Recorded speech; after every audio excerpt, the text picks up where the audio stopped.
É isso, galera. Começando mais um dia de cobertura aqui no canal do Lessa, já iniciando esta sexta-feira, deixando você muito bem informado. Como sempre, você sabe que a notícia vem sempre primeiro aqui no canal do Lessa, e hoje não vai ser diferente, dia de finalizar a preparação para o jogo, a comissão técnica do Fernando Diniz, no caso, preparação para o jogo deste sábado contra o Atlético Paranaense, jogo importante pelo Campeonato Brasileiro. Vamos falar disso, evidentemente, mas tem outros assuntos importantes aqui. O Nonato, que deixou o Fluminense ontem. Se você estava incomunicável, estava, sei lá, em outro mundo, dormindo, enfim, não está sabendo, pois é, Nonato não é mais jogador do Flu. Ainda vou trazer alguns detalhes sobre isso, mas também sobre John Kennedy. Por que o John Kennedy anda sumido, não vem sendo mais relacionado pelo técnico Fernando Diniz? Vou explicar a vocês mais uma vez o que está acontecendo em relação a esse jogador. Deixa o like no vídeo, se inscreva no canal, que é muito importante. Se você não está inscrito aqui, se inscreva. Vamos bater essa meta aí de 40 mil inscritos o quanto antes aqui, e eu conto sempre com vocês. Ative as notificações também, porque você não fica por fora de nada, de notícias importantes como as que eu vou trazer aqui neste vídeo. Bom, vou começar falando só arrematando essa questão do Nonato, gente, que ontem muita gente, antes de falar do John Kennedy, muita gente questionou, fez uma série de questionamentos em relação ao posicionamento da diretoria do Fluminense diante do que aconteceu. Eu já ouvi algumas pessoas nas redes sociais dizendo, por exemplo, como o Fluminense contrata o jogador e não coloca uma cláusula impedindo ele de ser negociado no meio da temporada para um clube europeu. Gente, só para citar dos tantos exemplos que eu vi, nenhum jogador em sã consciência vai ser emprestado, vai para outro clube emprestado, com uma cláusula no contrato, dizendo que se ele receber uma proposta vantajosa de um clube europeu, do exterior principalmente, de qualquer outro lugar, se fosse do Brasil, ok. Mas assim, de um clube do exterior, uma proposta vantajosa financeiramente, um bom contrato, qual jogador iria assinar um acordo desse? É evidente que não, porque o atleta ele busca, quando ele é emprestado para um outro clube, o clube que está emprestando quer que ele se valorize, quase que não sai, para futuramente ser negociado, e o jogador que tá indo, ele também quer se valorizar para, quem sabe, ser contratado por esse clube ou você ter uma chance de ter um contrato, um bom contrato em outro lugar. Então, no caso do Nonato, não é diferente. Assim, não tinha muito. A única maneira de mudar isso é o Fluminense tendo mais condições financeiras e se posicionar ainda mais forte no mercado, ou seja, contratando o jogador em definitivo e não emprestado. Quando você pega o jogador emprestado, você está sujeito a esse tipo de situação, que não acontece sempre. Acontece quando? Quando você tem um jogador que se destaca. Se você pega um jogador emprestado, ele se destaca, é isso que acaba acontecendo. Assim, depende do atleta. Nesse caso, o Nonato quis sair. Se ele quisesse ficar no Fluminense, ele poderia ter ficado. Se ele bate o pé, como ele disse que iria bater o pé e ficar no Fluminense, a negociação não teria acontecido. Então, assim, por outro lado, se o Fluminense faz uma loucura e paga mais de 2 milhões de dólares no Nonato, por exemplo, muita gente ia criticar que é um valor que não vale, que é um jogador que não vale isso tudo, e eu também acho que não vale. A proposta de 1 milhão e 700 mil dólares que o Fluminense fez para tentar cobrir a oferta do Ludogorets, para mim já foi. Eu já estava assim, eu não tinha certeza se absoluta que era um bom investimento. Eu acho que pelo contexto, né, porque é uma perda que de imediato ela tem uma consequência grande, visando os jogos desta temporada. Mas a longo prazo, se a gente analisar, será que o Nonato vale essa quantia? Será que ele vale isso tudo? Será que ele vale um salário muito alto? É um jogador que realmente tem essa capacidade de fazer tanta diferença? Então, assim, muita gente ia questionar. Estou só levantando aqui pontos de vista, diferentes pontos de vista. Então, cara, a única maneira de você se resguardar disso de fato é você não pegar jogador emprestado, é você ter dinheiro para contratar em definitivo os jogadores. Ainda assim, o Fluminense vai ficar com uma porcentagem de vitrine que vai cobrir. O Fluminense pagou R$ 500 mil pelo empréstimo no Nonato, e essa taxa de vitrine deve ficar em torno mais ou menos de R$ 1 milhão, a depender do valor final da negociação entre Internacional e Ludogorets. Como eu disse, o esforço, na minha opinião, valia a pena, porque a perda agora é uma desgraça completa, principalmente pensando no jogo contra o Corinthians, onde o Diniz também não vai ter o André. Então o Fluminense perde seus 2 volantes titulares. Isso é muito pesado, realmente péssimo para o time neste momento, por isso eu acho que valia um esforço, mas aí vale até um certo ponto. Chega uma hora que não dá para ir mais, porque aí já é loucura. Enfim, acho que foi isso que acabou acontecendo. E agora é levantar a cabeça já para esse jogo contra o Atlético. O Diniz não vai poder contar com o Nino, além do Nonato, o Nino também, são 2 titulares, 2 jogadores importantes, 2 desfalques que certamente vão fazer a diferença. E aí a gente já vai ter uma noção nesse jogo contra o Atlético do Martinelli, porque agora o Martinelli é a bola da vez para fazer essa função. É uma dedução bem lógica aí, porque ele que vinha entrando nos últimos jogos, é o jogador que mais vem ganhando oportunidades no setor. Então o Martinelli deve ser o titular contra o Atlético.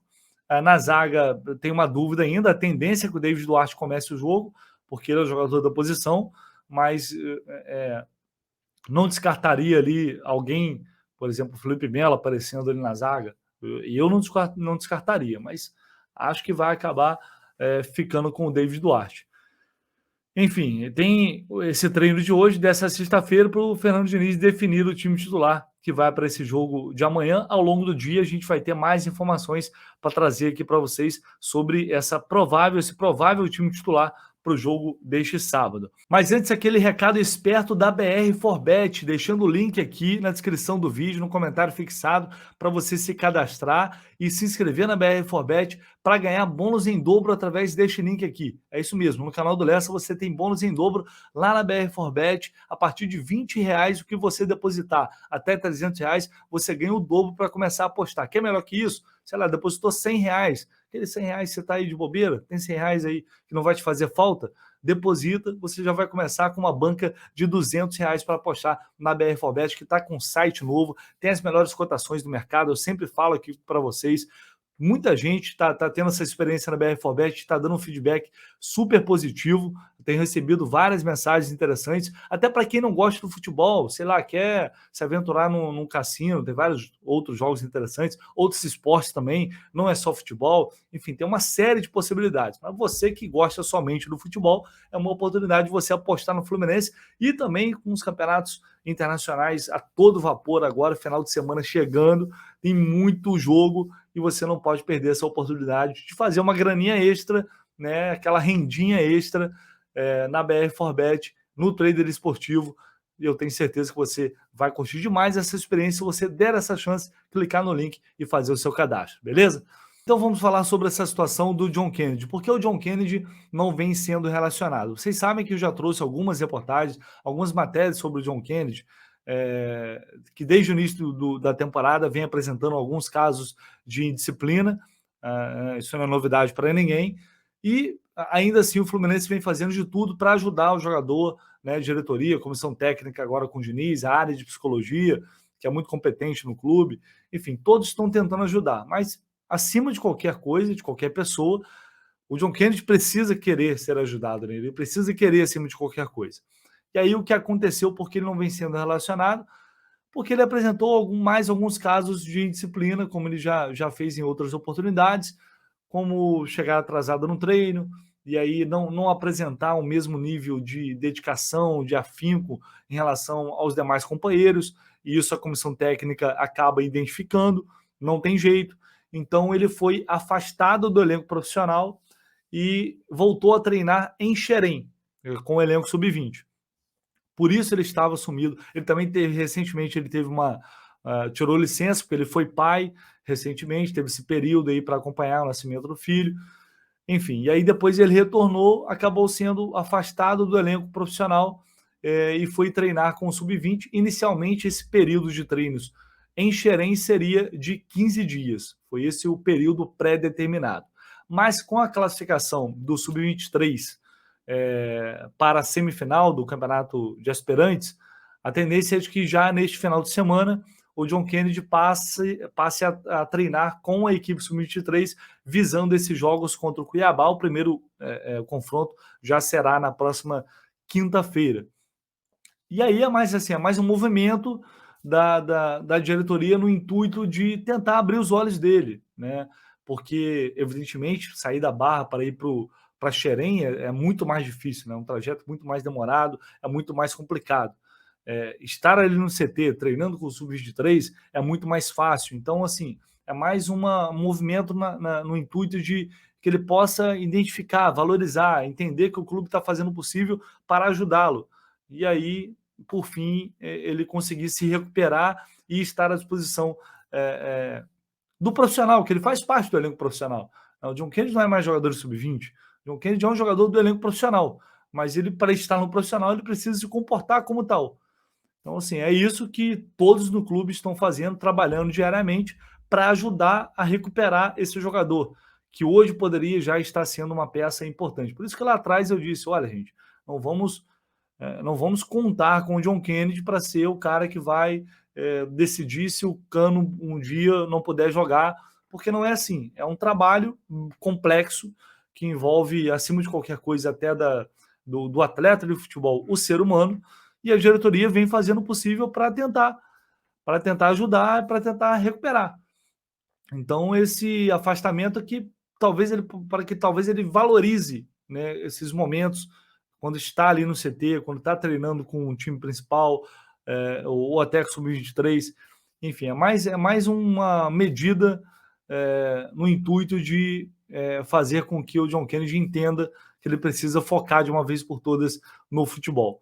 É um jogador extremamente talentoso, todo mundo sabe disso, né, o quanto ele poderia estar sendo importante, o quanto ele é iluminado, é um cara que nasceu com esse talento, mas hoje atleta de futebol que não se dedica, que não dá o seu máximo, que não treina no nível dos demais companheiros, não tem espaço, isso é fato. Então, só para vocês entenderem por que o John Kennedy não vem sendo relacionado, porque senão depois vão começar a colocar na culpa do Fernando Diniz, que não relaciona o jogador porque ele não quer, porque ele não gosta, aí dá chance para Alexandre Jesus, que alguns não gostam, dá chance para outros jogadores, enfim.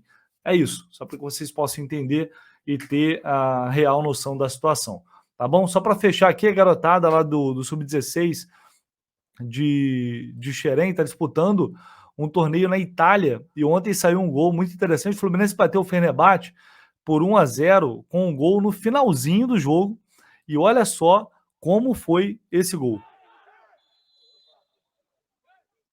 Grosso in mezzo, profondo, colpo di testa. O goleirão foi lá para a área tentar a cabeçada. E aí o que aconteceu? Verso Matheus Pedro che corre, supera a Balabano, Matheus Pedro la mette em... amigo, o Matheus Pedro não perdoou, foi lá e fez o gol da vitória do Fluminense, que bateu o Fenerbahçe por 1-0 e agora vai enfrentar, deixa eu ver aqui, na semifinal, passou para a semifinal e vai enfrentar a Roma.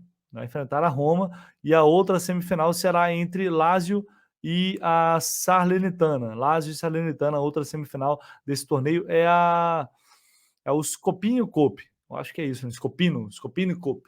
Scopino Cup. É o Fluminense está disputando lá na Itália. Achei esse gol bem bacana, bem maneiro. O goleirão foi lá tentar o gol e acabou levando. O Fluminense conseguiu avançar para a semifinal desse torneio. Tá de parabéns aí a garotada de Xerém. Beleza, pessoal? Tamo junto, então, ao longo do dia. Eu volto com mais informações para vocês aqui no canal do Lessa. Vamos que vamos, tamo junto. Tem muita coisa para acontecer ainda. Valeu!